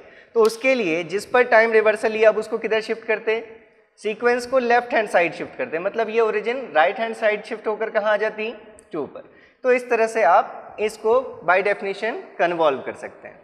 ठीक है, अब अगर मान लीजिए हमारे पास ये जो वैल्यूज़ हैं हमारी, ये हमेशा कोई ज़रूरी नहीं है कि एग्ज़ाम में हमसे आउटपुट y ऑफ n ही पूछा जाएगा। ठीक है, कभी हो सकता है कि xn के कुछ सैंपल्स आपको गिवन हो, आउटपुट के कुछ सैंपल्स गिवन हो, और मिसिंग सैंपल्स किसी के भी पूछे जा सकते हैं। हो सकता है वो इम्पल्स रिस्पॉन्स hn के सैंपल्स आपसे पूछ लें, या हो सकता है वो yn के ही कुछ मिसिंग सैंपल्स पूछ लें by giving h of n। कुछ वैल्यूज़ h ऑफ n की गिवन होंगी और वहाँ से आपको मिसिंग सैंपल्स लेने होंगे। तो उस टाइप का अगर हम एक प्रॉब्लम देख लें, तो जैसे अगर हमने सपोज एक आउटपुट लिया yn, गिवन है y of n is equals to g of n convolve with h of n। ये g ऑफ n हमारा कोई इनपुट सीक्वेंस है और h ऑफ n हमारे लिए इम्पल्स रिस्पॉन्स है सिस्टम का। तो आउटपुट हमारा y ऑफ n इस फॉर्म में अगर गिवन है, और क्वेश्चन में गिवन है अगर कि h of n is equals to 1/2 to the power n u of n, and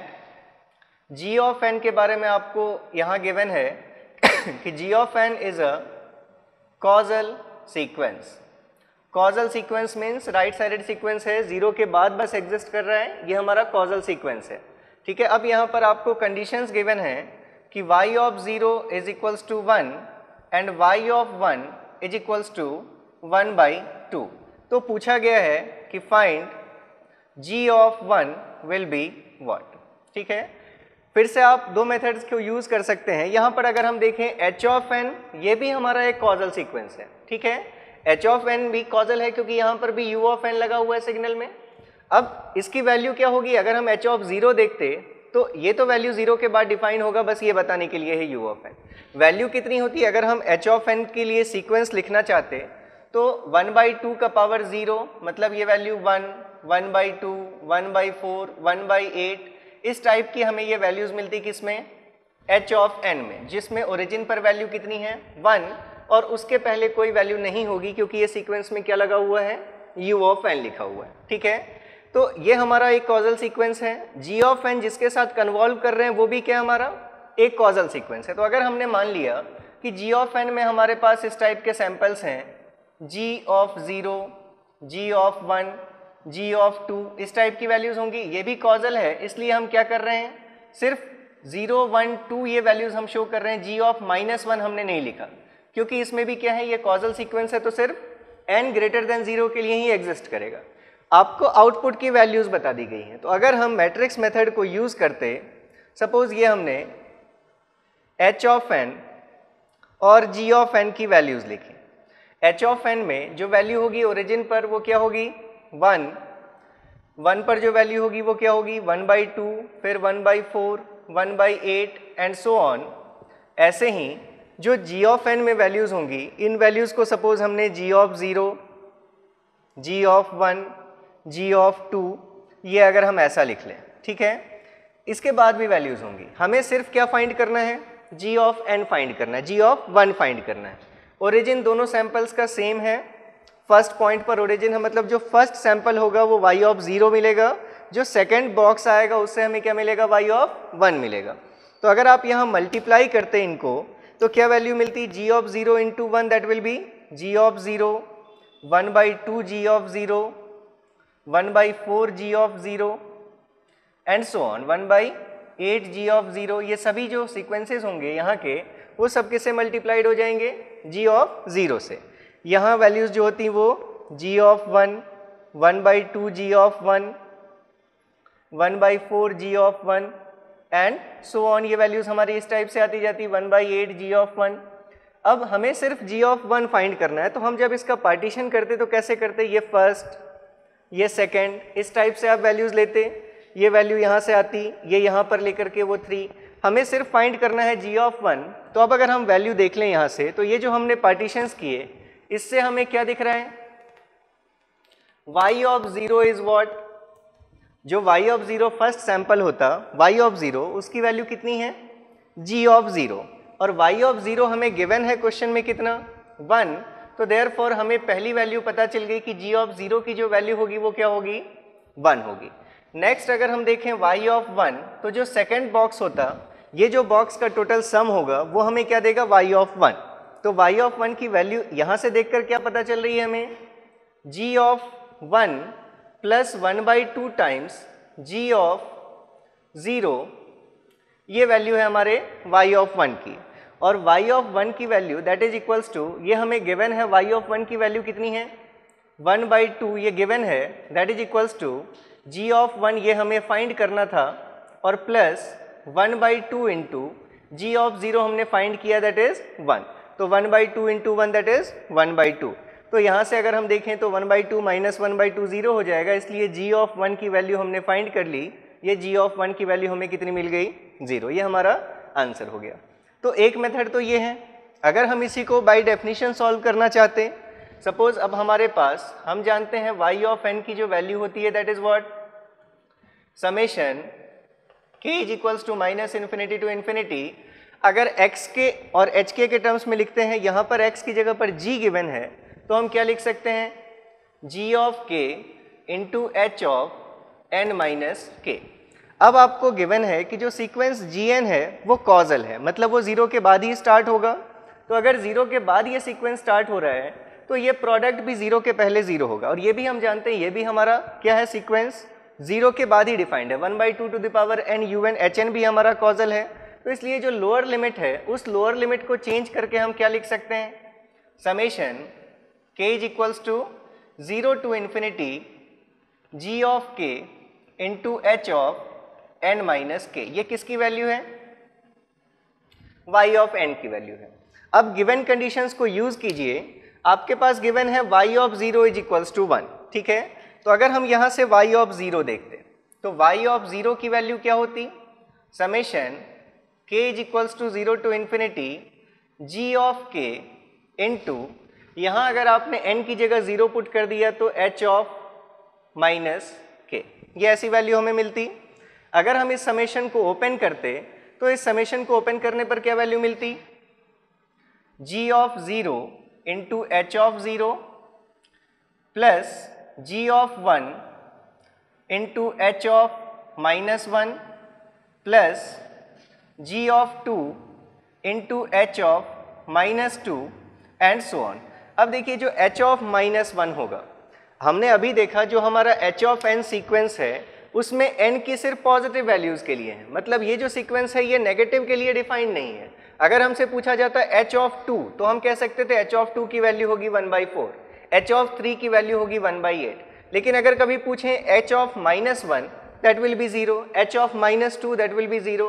h में कोई भी नेगेटिव वैल्यू के लिए अगर आपसे पूछा जाएगा तो वैल्यू क्या होगी, 0। तो मतलब ये जो वैल्यूज हैं, जितनी भी वैल्यूज आपको दिख रही हैं h में नेगेटिव, ये सभी वैल्यूज क्या हो जाएंगी, 0 हो जाएंगी। मतलब ये जो वैल्यू होगी y ऑफ 0 की, इस y ऑफ 0 की वैल्यू किसके बराबर होगी, g of 0 into h of 0। और देखिए h ऑफ 0 कितना है, h ऑफ n की वैल्यू एट ओरिजिन क्या है, वो वैल्यू 1 है। तो अगर आप इंटू h ऑफ 0 की वैल्यू पुट कर दें 1, तो हमें क्या दिखा, y of 0 is equals to g of 0। और गिवन है, given y of 0 is 1, therefore g of 0 ये हमने फाइंड किया, g ऑफ 0 की वैल्यू भी क्या होगी, 1 होगी। ये फर्स्ट स्टेप। सेकेंड स्टेप में अगर इसी इक्वेशन में जैसे हमने y ऑफ 0 पुट किया n की जगह, अगर हम यहाँ पर y ऑफ 1 पुट करते, इसी इक्वेशन में अगर हम n की जगह 1 पुट करते, यहाँ पर अगर आप n की जगह 1 पुट कर रहे हैं तो क्या होगी value, y of 1 is equals to, यहीं से summation k is equals to 0 to infinity g of k into h of 1 minus k। हमने n की जगह पर क्या पुट कर दिया, 1 पुट कर दिया। वैल्यू देखिए, समेशन को फिर से अगर आप ओपन करें, that is g of 0 into h of 1 minus 0 that is 1 plus g of 1 into h of 0 plus g of 2 into h of minus 1 जैसे ही अब नेगेटिव में वैल्यूज़ आने लगी तो आपको इसके बाद लिखने की ज़रूरत नहीं है। अगर आप फिर भी चाहें तो एक टर्म और लिख लीजिए h of -2 and so on. ठीक है, फिर से देखिए ये जो टर्म्स हैं हमारे जिसमें h में नेगेटिव विल दिख रही है वैल्यू, मतलब ये टर्म 0 होना है, ये टर्म 0 होना है, इसके बाद के सारे टर्म्स क्या होने हैं, 0 होने हैं। ये जो वैल्यूज़ हैं h ऑफ 1, hn हमारा सीक्वेंस था, hn is equals to 1/2 to the power n un, इसको हमने ऐसा लिख लिया था that is 1/2 sorry 1, 1/2, 1/4, 1/8 and so on. तो ये हमारी ओरिजिन पर वैल्यू थी। क्या है आपको लेना यहाँ पर h ऑफ 1, तो देखिए h ऑफ 1 की वैल्यू है 1/2, ये जो है h ऑफ 0 इसकी वैल्यू है 1, और ये जिसकी वैल्यू आ रही है दैट इज y ऑफ 1। अब गिवन क्या है आपको कि y of 1 is equals to 1/2, तो यहाँ पुट कर दीजिए वैल्यू, तो 1/2 is equals to g of 0 आप ऑलरेडी फाइंड कर चुके हैं, g ऑफ 0 इज 1, तो 1 into 1/2 that is 1/2 plus g of 1 into h of 0 is 1। फिर से देखिए यहाँ से 1/2 कैंसिल हो जाएगा और आपको क्या वैल्यू मिलेगी therefore g of 1 is equals to 0। तो जैसा रिजल्ट यहाँ से आया था कि g of 1 is equals to 0, वैसा ही रिजल्ट आपको यहाँ से भी मिल गया, g of 1 is equals to 0। इसी टाइप का अगर हम एक प्रॉब्लम और देख लें, गिवन है, given that both x of n and h of n are non-zero only for n is equals to 0, 1 and 2। मतलब x of n और h of n दोनों में ही सिर्फ n is equals to 0, 1 और 2 के लिए नॉन ज़ीरो वैल्यूज़ हैं and is 0 otherwise. ठीक है, ये चीज़ गिवन है। इसके साथ साथ आपको गिवन है कि x of 0 is equals to 1, x of 1 is equals to 2 and x of 2 is equals to 1। h के लिए आपको गिवन है कि h of 0 is equals to 1, y के लिए आपको वैल्यू गिवन है y of 1 is equals to 3 and y of 2 is equals to 4। तो पूछा गया है find 10 times y of 3 plus y of 4 will be what. ठीक है, क्वेश्चन समझ लिया आपने। x ऑफ n और h ऑफ n दो सीक्वेंसेस के लिए बताया गया है कि ये दोनों सीक्वेंसेस नॉन ज़ीरो वैल्यूज़ रखते हैं सिर्फ n इज इक्वल्स टू 0, 1 और 2 पर, बाकी हर जगह इनकी वैल्यूज़ क्या हैं, ज़ीरोज़ हैं। ठीक है, और बताया गया है कि x ऑफ 0, 1 और 2 की क्या वैल्यूज़ हैं, h ऑफ 0 की क्या वैल्यू है, और y ऑफ 1 और y ऑफ 2 की क्या वैल्यू है, ये बता दी गई है। तो पूछा गया है कि ये जो वैल्यू होगी 10 y of 3 plus y of 4, इसकी वैल्यू क्या होगी। तो देखिए अगर हम फिर से मैट्रिक्स मेथड को यूज़ करते, x of n and h of n दोनों में ही हमारे पास क्या वैल्यूज़ होती, ये तो हमें तीनों ही वैल्यूज़ गिवन हैं, x of 0 is 1, x of 1 is 2 and x of 2 is 1, ये ओरिजिन को शो कर रहा है। h of 0 की वैल्यू बस गिवन है हमें 1, और वैल्यूज़ गिवन नहीं है, तो सपोज हमने इसको h of 1 कह दिया और इसको h of 2 कह दिया। गिवन है कि 2 के बाद वैल्यूज़ जो हैं वो ज़ीरोज़ हैं, इसलिए इसके बाद आपको लेने की ज़रूरत नहीं है। अब अगर हम इनका प्रोडक्ट देखते तो 1, 2, 1, h of 1 2 times h of 1 and again h of 1, ये value h of 2, 2 times h of 2 and again h of 2। Partitions कीजिए, ये वैल्यूज़ आ गई हमारे पास। ठीक है, तो अब यहाँ से अगर आप y of n देखें तो दोनों का ओरिजिन पहले ही पॉइंट पर था हमारा, तो ये हमारा y of 0 है, मतलब y of, अगर y में आप वैल्यूज़ देखेंगे तो 1 सेकेंड जो वैल्यू होगी that will be 2 plus h of 1,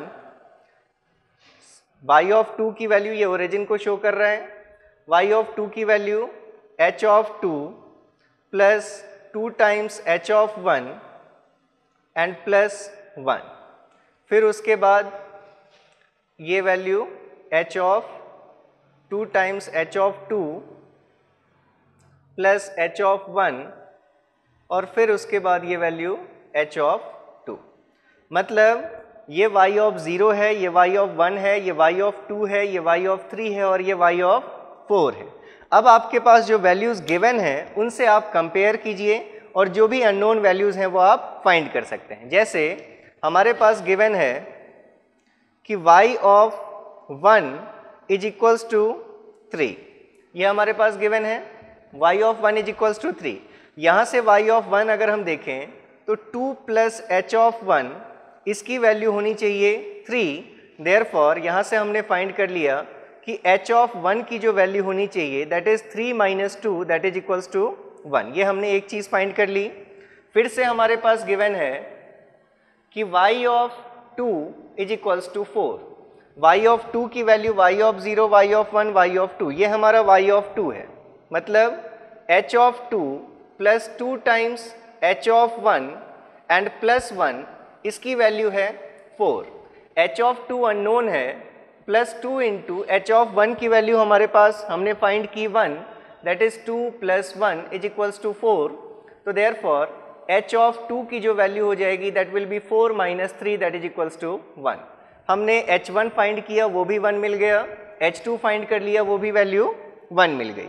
अब अगर हमें क्या वैल्यूज़ चाहिए, y ऑफ 3 और y ऑफ 4 की वैल्यू चाहिए। तो y ऑफ 3 हमारा ये है, y ऑफ 4 ये वैल्यू है।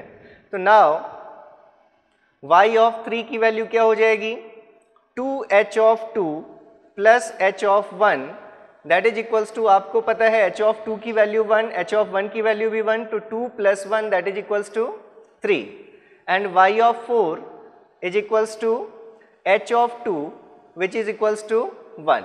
तो देयरफॉर जो फाइनली आपको चाहिए था 10 times y of 3 plus y of 4, इसकी वैल्यू क्या हो जाएगी 10 into 3 plus 1 that is equals to 31।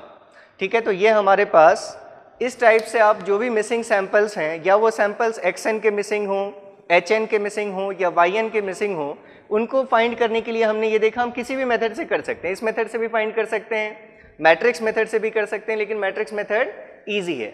Matrix method में जो चीज़ आपको ध्यान रखनी है वो हम ऑलरेडी डिस्कस कर चुके हैं कि अगर ओरिजिन बैलेंस्ड नहीं है तो पहले आप ओरिजिन के पहले दोनों सैंपल्स में इक्वल नंबर ऑफ सैंपल्स दोनों सीक्वेंसेस में वो आप बैलेंस कर लें, फिर आपको पता चलेगा कि जो मैट्रिक्स हमने बनाया है उसमें कौन सी वैल्यू हमें ओरिजिन की वैल्यू दे रही है। तो नेक्स्ट अगर हम एक और प्रॉब्लम लेना चाहते हैं, अगर हम ग्राफिकली इसको सॉल्व करना चाहते हैं, सपोज हमारे पास x ऑफ n गिवन है alpha to the power n u of n और hn हमारे पास इम्पल्स रिस्पॉन्स गिवन है सिस्टम का -1/2 to the power n u of n minus 4। ठीक है, इस टाइप का कोई भी प्रॉब्लम हो, अगर आप इसको बाय डेफिनेशन सॉल्व करना चाहते हैं तो देखिए हमने देखा था कि y ऑफ n की जो वैल्यू लिखते हैं हम that is summation k is equals to minus infinity to infinity x of k h of n minus k। ठीक है, अब यहाँ पर क्या दिख रहा है, जो h ऑफ n सीक्वेंस है ये तो a का पावर n के फॉर्म का दोनों में ही है, लेकिन इसमें un है, इसमें u ऑफ n माइनस 4 है। तो अगर आप h पर ये जो शिफ्टिंग और रिवर्सल लेंगे तो थोड़ा सा कॉम्प्लेक्सिटी प्रॉब्लम की वो बढ़ जाएगी। तो उसको कम करने के लिए आप इसको ऐसे भी तो लिख सकते हैं कि summation k is equals to minus infinity to plus infinity h of k x of n minus k। ठीक है, तो आप ये इस फॉर्म में अगर लिखना चाहते हैं, हम अगर लिखना चाहते हैं इसके लिए y of n is equals to summation k is equals to minus infinity to infinity h of k x of n minus k। ठीक है, तो अब क्या वैल्यूज़ होंगी, अगर हम देखें xn हमारा ये गिवन है तो इसी से जो x ऑफ k होगा हमारा, उस x ऑफ k को क्या लिख सकते हैं हम, या हमें x of n minus k लिखना है अगर, तो x of n minus k को क्या लिख सकते हैं, जहाँ भी n है वहाँ पर n माइनस k पुट कर दीजिए, that is alpha to the power n minus k into u of n minus k। ठीक है, और इस hn से हम h ऑफ k लिख सकते हैं, that will be -1/2 to the power k u of k minus 4। ठीक है, अब फिर से देखिए ये जो सीक्वेंस है u ऑफ माइनस के प्लस एन, जिसको हमने u ऑफ n माइनस के लिखा है। फिर से ये सीक्वेंस दो कंडीशंस में आप ड्रॉ करेंगे। एक कंडीशन में ये जो सीक्वेंस है for n less than 0 negative side में ही एंड हो जाएगा, फॉर n ग्रेटर देन 0 ये कहाँ पर एंड होगा, पॉजिटिव साइड में। अगर आप इन दोनों सीक्वेंसेस को देख लें बस, ठीक है। अगर आप तीन सीक्वेंसेस देखें, ये जो हमारा पहला सीक्वेंस है u of k minus 4, u of k minus 4, ये सीक्वेंस कहाँ से कहाँ तक होगा, k माइनस 4 अगर हम ड्रॉ कर रहे हैं मतलब k के रिस्पेक्ट में ये जो चीज़ होगी वो 4 से स्टार्ट होगी, 4, 5, 6 और ये इन्फिनिटी तक सारी वैल्यूज़ 1, ये u ऑफ k माइनस 4 है। और अगर इसके नीचे आप दो सीक्वेंसेस ड्रॉ करें k के रिस्पेक्ट में, u ऑफ n माइनस के फॉर n लेस देन 0 अगर आप ड्रॉ करेंगे तो ये जो वैल्यूज़ होंगी ये नेगेटिव साइड में ही n पे एंड हो जाएंगी, सारे सैंपल्स की वैल्यूज़ 1। और अगर आप इसको ग्रेटर देन 0 के लिए ड्रॉ करेंगे, u ऑफ n माइनस के फॉर n ग्रेटर देन 0, तो अब ये सैंपल्स माइनस इन्फिनिटी से आते हुए ये जो वैल्यूज़ होंगी ये कहीं पॉजिटिव साइड में n तक एग्जिस्ट करेंगी। ये सारे सैंपल्स की वैल्यूज़ अभी भी जो ये सारे सैंपल्स हैं उनकी वैल्यू 1 है, ठीक है। दोनों ही सीक्वेंसेस शुरू कहाँ से हो रहे हैं, फ्रॉम माइनस इन्फिनिटी। ये भी सीक्वेंस माइनस इन्फिनिटी से ये सारी वैल्यूज़ 1 है, लेकिन अब ये कहाँ तक एग्जिस्ट कर रहा है, n तक। के साइड में पॉजिटिव कोई n वैल्यू तक की सीक्वेंस हमारा एग्जिस्ट कर रहा है। तो अब अगर आप इनका प्रोडक्ट देखें, जो y ऑफ n हमने लिखा है summation k is equals to minus infinity to infinity, जो हमारा h ऑफ k है उस h ऑफ k की वैल्यू है -1/2 to the power k u of k minus 4। ये हमारा h ऑफ k है, और इन टू जो x ऑफ हमने n माइनस k लिखा है उसकी वैल्यू है alpha to the power n minus k into u of n minus k, ठीक है।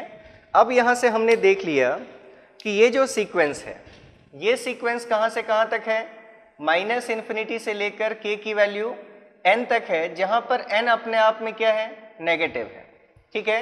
n लेस देन 0 के लिए ये सीक्वेंस तो हमें पता है कि ये सीक्वेंस कहाँ से एग्जिस्ट कर रहा है, फॉर n ग्रेटर देन और इक्वल्स टू 4 ये सीक्वेंस एग्जिस्ट कर रहा है। तो अगर आप इन दोनों के बीच में देखें तो फिर से n लेस देन 0 के लिए इन दोनों के बीच में कोई प्रोडक्ट एग्जिस्ट नहीं करेगा, सारी वैल्यूज जो होंगी वो 0 होंगी, क्योंकि जब ये एंड हो गया उसके काफ़ी देर बाद ये सिग्नल हमारा शुरू हो रहा है। तो आप सिंपली यहाँ से लिख सकते हैं y of n is equals to 0 for n less than 0। n less than 0 पर तो वैल्यू हमें मिलेगी ही नहीं। अगर अब हम देखना चाहते हैं फॉर n ग्रेटर देन और इक्वल्स टू 0, तो देखिए हमें इनकी वैल्यूज़ तो पता है, ये सिग्नल की वैल्यूज़ क्या होंगी 1। ये सिर्फ बताने के लिए है कि कहाँ से कहाँ तक एग्जिस्टेंस है। वैल्यू जो होगी वो किस पर डिपेंड करेगी, इस पर, और इस पर ये वैल्यू डिपेंड करेगी, ठीक है। अब अगर हम n ग्रेटर देन 0 के लिए इन दोनों के बीच में कॉमन एरिया देखें कि दोनों साथ में कहाँ से कहाँ तक एग्जिस्ट करेंगे, ये सिग्नल 0 से लेकर n तक एग्जिस्ट करने वाला है। मतलब माइनस इन्फिनिटी से आते हुए 0 के बाद कहाँ तक रहेगा, ये n तक रहेगा। और ये सिग्नल कहाँ से शुरू होगा, 4 से शुरू होगा। मतलब अगर आप थोड़ा सा एनालिसिस करें तो आपको दिख जाएगा कि इन दोनों का साथ में एग्जिस्टेंस कहाँ से लेकर कहाँ तक मिलेगा हमें। अगर मान लीजिए n हमारा 4 से छोटा होता तो क्या इन दोनों के बीच में कोई एग्जिस्टेंस होता। अगर हम कहते हैं n इज इक्वल्स टू 2 है तो ये सिग्नल 2 पर एंड हो जाता, मतलब कोई एग्जिस्टेंस इनके बीच में कॉमन नहीं होता। मतलब ये n हमारा 4 से बड़ा होना चाहिए, और इसीलिए साथ में कहाँ से कहाँ तक एग्जिस्ट करेंगे, ये 4 to n तक एग्जिस्ट करेंगे। तो देयरफॉर अगर हम y की वैल्यू देखें y ऑफ n, तो इसके लिए हम कह सकते हैं summation k is equals to 4 to n। ये समझ रहे हैं, इन दोनों के बीच में कॉमन कहाँ से कहाँ तक वैल्यू आ सकती है। अगर ये n हमारा 4 से बड़ा हो तो 4 से लेकर n तक का जो एरिया होगा वो जो सैंपल्स होंगे 4 से लेकर n तक के सैंपल्स वो इसमें भी होंगे और इसमें भी होंगे। इसलिए हमने लिखा है k is equals to 4 to n। उस बीच में ये सिग्नल 1, ये सिग्नल 1, मतलब ओवरऑल सिग्नल क्या है हमारे पास, -1/2 to the power k into alpha to the power, ये जो n माइनस k है इसको ऐसे भी लिख सकते हैं alpha to the power n into alpha to the power minus k, ऐसा लिख सकते हैं आप। हम समेशन k के रिस्पेक्ट में ले रहे हैं, तो ये जो अल्फा का पावर n है इसको हम समेशन के बाहर ले सकते हैं। तो इसको क्या लिख सकते हैं हम, alpha to the power n summation k is equals to 4 to n, और यहाँ देखिए वैल्यू क्या हो जाएगी, ये अल्फा का पावर माइनस k है तो हम 1 अपॉन अल्फा का पावर k कह सकते हैं। तो इसलिए इस पूरी चीज़ को हम -1 अपॉन 2 अल्फा इस पूरे का पावर k ऐसा भी कह सकते हैं। क्लियर है ये चीज़? इसको हम लिखते हैं 1 अपॉन अल्फा का पावर k और ये -1 अपॉन 2 का पावर k, तो दोनों को मल्टीप्लाई कर लिया और कॉमन पावर हमने पुट कर दिया k। अब हमें इस समेशन के लिए एक ऐसा कुछ इसको सेट करना है जिससे हम इस समेशन का रिजल्ट लिख सकें। ठीक है, तो हमने देखा था इस टाइप के समेशन को मॉडिफाई करने के लिए अगर हमने पुट कर दिया let k minus 4 is equals to m, अगर हमने एक कोई ऐसा वेरिएबल पुट कर दिया कि k minus 4 is equals to m, यानी कि जो k की वैल्यू होगी वो k की वैल्यू को आप क्या कह सकते हैं, m प्लस 4 भी कह सकते हैं। ठीक है, अब जब हम k की लोअर लिमिट पुट कर रहे हैं when k is equals to 4, तो उस टाइम में 4 माइनस 4 m की वैल्यू क्या मिलेगी, m इज इक्वल्स टू 0। और जब हम k की अपर लिमिट पुट करेंगे n when k is equals to n, then m is equals to n minus 4। ठीक है, ये चीज़ क्लियर है? अब इसलिए हम इसी समेशन को जो किसकी वैल्यू दे रहा है हमें, y ऑफ n की वैल्यू दे रहा है, इसी समेशन को अब हम लिख सकते हैं y of n is equals to alpha to the power n, ये तो कांस्टेंट टर्म हमारा बाहर है। अब ये जो समेशन हम k के लिए ले रहे थे अब हम इसको m के रिस्पेक्ट में ले लेंगे। तो m की वैल्यू कहाँ से कहाँ तक वेरी करेगी, 0 से लेकर n माइनस 4 तक। उस बीच में ये जो हमारी वैल्यू है -1 अपॉन 2 अल्फा, इसका पावर कितना है k, और इस k को हम क्या लिख सकते हैं m प्लस 4। फिर से देखिए जो टर्म है इसको एक बार हम इसका पावर m और इनटू इसका पावर 4, हम m के समेशन ले रहे हैं इसलिए जो पावर 4 वाला जो टर्म होगा उसको कांस्टेंट हम इस समेशन के बाहर लिख सकते हैं। तो देयरफॉर इसको हम ऐसे भी लिख सकते हैं alpha to the power n into -1 upon 2 alpha का पावर 4, इसको इस पार्ट को पावर 4 वाले को हमने बाहर कर दिया। अब हमारे पास समेशन के अंदर क्या चीज़ है, m इज इक्वल्स टू 0 से लेकर n माइनस 4 तक -1 अपॉन 2 अल्फा का पावर m। ठीक है, अब अपने समेशन के रिजल्ट को याद कीजिए।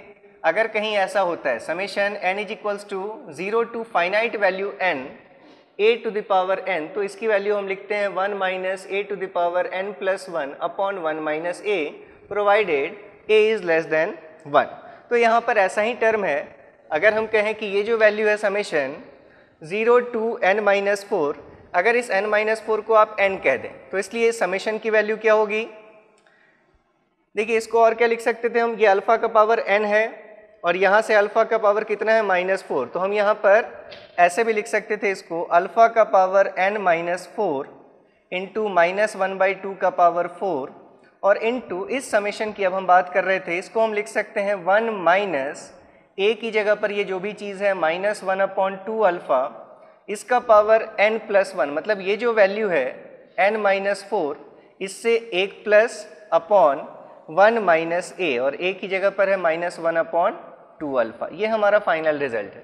आप इसको और सिंप्लीफाइड फॉर्म में अगर लिखना चाहते हैं तो इसको ऐसे भी लिख सकते हैं, that is equals to alpha to the power n minus 4, पहले ही लिख लें इसको -1/16 इंटू 1/2 का पावर 4, दैट इज -1 अपॉन, ये माइनस हट जाएगा, दैट विल बी 1/16 टाइम्स, और ये value 1 minus of -1 upon 2 alpha to the power n minus 3 upon 1 plus 1 upon 2 alpha.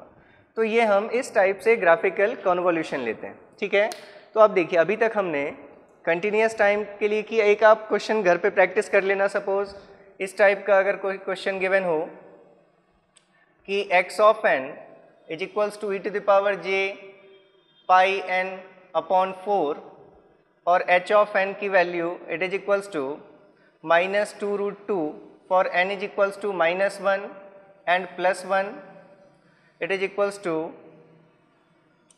4√2, n is equals to -2 and 2, and it is equals to 0 otherwise. ठीक है, ये आपको ऐसी वैल्यूज़ गिवन हैं, find y of n that is x of n convolved with h of n। ठीक है, तो इसके लिए भी आप समझ सकते हैं, मतलब ये जो हमारा h ऑफ n गिवन है उसमें सिर्फ -1 पर एक वैल्यू है, -1 पर जो वैल्यू है वो कितनी है, -2√2, मतलब -1 और +1 पर जो हमारी वैल्यूज़ हैं दैट इज़ -2√2, ये -2√2, और -2 और +2 पर जो वैल्यूज़ गिवन हैं ये n = 0, ये h ऑफ n देख रहे हैं हम विथ रिस्पेक्ट टू n = 1, 2, -1, -2, ये ऐसा आपका h ऑफ n है। इसको आप चाहें तो इम्पल्स के फॉर्म में लिख सकते हैं। इम्पल्स के फॉर्म में कैसे लिखेंगे, -2√2 del of n -1, -2√2 del of n +1, plus ये अगर 4√2 है तो 4√2 del of n +2, 4√2 del of n -2, ऐसा आप h ऑफ n को लिख लीजिए और उसके साथ hn का कन्वॉल्यूशन कीजिए। आपने देखा है किसी भी सिग्नल को इम्पल्स के साथ कन्वॉल्व करेंगे तो सेम फंक्शन हमें मिलेगा। ठीक है, तो अभी तक हमने कंटिन्यूस टाइम कन्वॉल्यूशन के कुछ क्वेश्चंस करके देखे, डिस्क्रीट टाइम कन्वॉल्यूशन के कुछ क्वेश्चंस करके देखे, मतलब हमने कोशिश की है कि इस टाइप के आप यहाँ पर हम क्वेश्चन कर लें कि इतना बेस लेकर अब थोड़ी सी प्रैक्टिस आपको करनी पड़ेगी। हर क्वेश्चन देख करके पहली बार में ऐसा नहीं लगता कि ये हमने किया है, लेकिन कॉन्सेप्ट्स इतने ही हैं। अब इन कॉन्सेप्ट्स को अगर आप अप्लाई करेंगे तो आप किसी भी क्वेश्चन को प्रैक्टिस अगर रहे तो आप बिल्कुल सॉल्व कर सकते हैं। तो आप इनको सॉल्व कीजिए, कंटिन्यूस और डिस्क्रीट टाइम LTI सिस्टम्स के जो भी क्वेश्चंस हैं, और एक बार आप लोग कमेंट कीजिए कि हमें नेक्स्ट जो लेक्चर होगा हमारा, क्या हम अब वहाँ से अपना मॉड्यूल 2 शुरू कर सकते हैं, या फिर आप लोगों को कन्वॉल्यूशन में कुछ डाउट है और हमें यहाँ पर कुछ और क्वेश्चंस करने चाहिए on either discrete time convolution और कंटिन्यूस टाइम कन्वॉल्यूशन, जिस पर भी आप कंफर्टेबल, जिसमें नहीं है। इसके बाद मॉड्यूल, मैं ये चाह रहा था, मैं मॉड्यूल यहाँ पर अगर हम शुरू कर लेते मॉड्यूल 2, इसके बाद एक मिसलेनियस करके एक हम लेक्चर बाद में कभी अपलोड करेंगे, जिसमें कुछ चीज़ें अगर हमें लगेगा कि मिसिंग है मॉड्यूल 1 की तो हम उसको वहाँ पर फिर से अपलोड करेंगे। लेकिन अभी अगर आप मॉड्यूल 2 शुरू कर लें तो दैट विल बी बेटर, ऐसा लग रहा है। लेकिन आप लोग कमेंट कीजिए कि हम लोग मॉड्यूल 2 का नेक्स्ट लेक्चर रखें या फिर मॉड्यूल 1 में आपको इन टॉपिक्स में अभी कोई भी प्रॉब्लम आ रही है। ठीक है, तो फिर नेक्स्ट लेक्चर में मिलते हैं। Okay, thank you very much.